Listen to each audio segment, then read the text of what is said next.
샬롬, 오늘은 1월 3일 금요일입니다. 모두 말씀 통독과 묵상을 하시고 그 말씀을 삶으로 살아내고 계신가요? 아마도 이러한 일은 생각처럼 쉽지 않을 것입니다. 여러 가지 방해되는 일들도 많을 것이고 또한 삶의 기준을 바꾼다는 것은 결코 쉬운 일이 아니기 때문입니다. 하지만 우리 모두 끝까지 말씀을 붙잡고 그 말씀을 삶으로 살아내어 하나님의 도우심과 은혜를 통해 승리하는 삶을 살아가시길 소망합니다. 오늘 우리가 함께 통독할 말씀은 창세기 6장에서 9장까지입니다.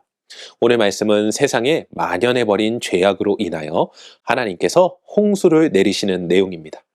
그런데 하나님은 이 세상을 진멸하지 아니하시고 노아라는 의인을 통하여 세상을 새롭게 시작하십니다.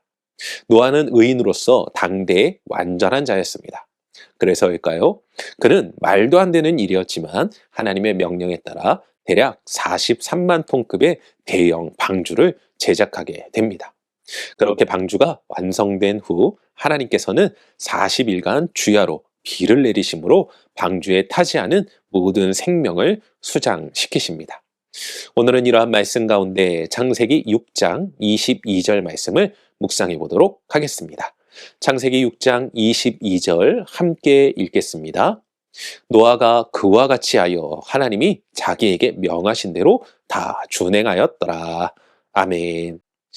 여러분, 노아의 방주 제작 기간은 얼마나 걸렸을까요? 누군가는 120년이다. 누군가는 100년이 안 된다 이야기합니다. 솔직히 방주의 제작 기간이 정확히 얼마인지는 그렇게 중요한 것은 아닙니다.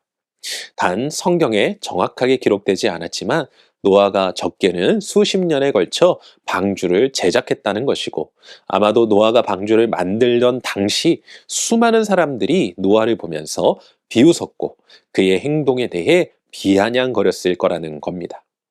그런데 저는 이러한 모습을 상상하면서 이 시대를 살아가는 우리 그리스도인들의 모습을 생각해 보게 되었습니다.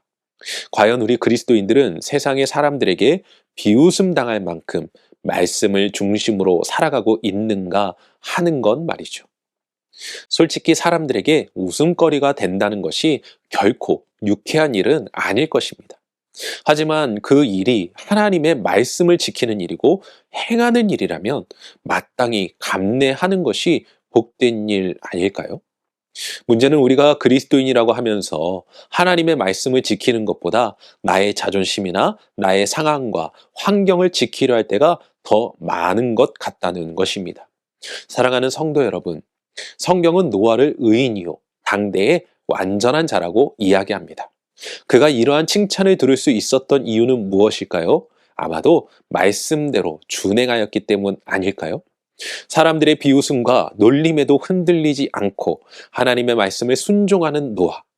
우리 모두 노아와 같이 어떠한 환경과 상황 속에서도 하나님의 명령을 다 준행하는 삶을 살아가 주의 거룩한 백성으로서 의인이요 당대의 완전한 자라는 칭찬을 들을 수 있는 모두가 되시기 주님의 이름으로 간절히 축원합니다.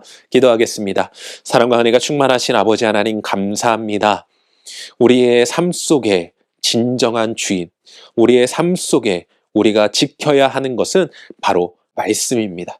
우리가 주님의 말씀을 듣고 그 말씀대로 행하여 주님의 뜻을 이루어가는 인생 되게 하여 주시옵소서. 때로는 우리가 하나님의 말씀대로 살아갈 때 세상 사람들은 우리를 손가락질하고 비웃고 비아냥거릴 수 있습니다. 하지만 노아가 수십 년에 걸쳐 오직 주님의 말씀을 의지하여 방주를 만들었던 것과 같이 우리도 우리의 삶 속에서 주님이 우리에게 더해 주신 말씀을 온전히 지키며 그 말씀으로 인하여 진정한 은혜의 삶을 살아갈 수 있도록 오늘도 축복하시고 함께하여 주시옵소서. 말씀의 능력으로 우리를 인도하시고 그 말씀 가운데에서 승리케 하여 주시사 의인이요 당대의 완전한 자라는 소리를 들을 수 있도록 우리를 인도하시고 함께하시는 하나님을 찬양하오며 이 모든 말씀 우리 주 예수 그리스도 이름으로 기도합니다. 아멘.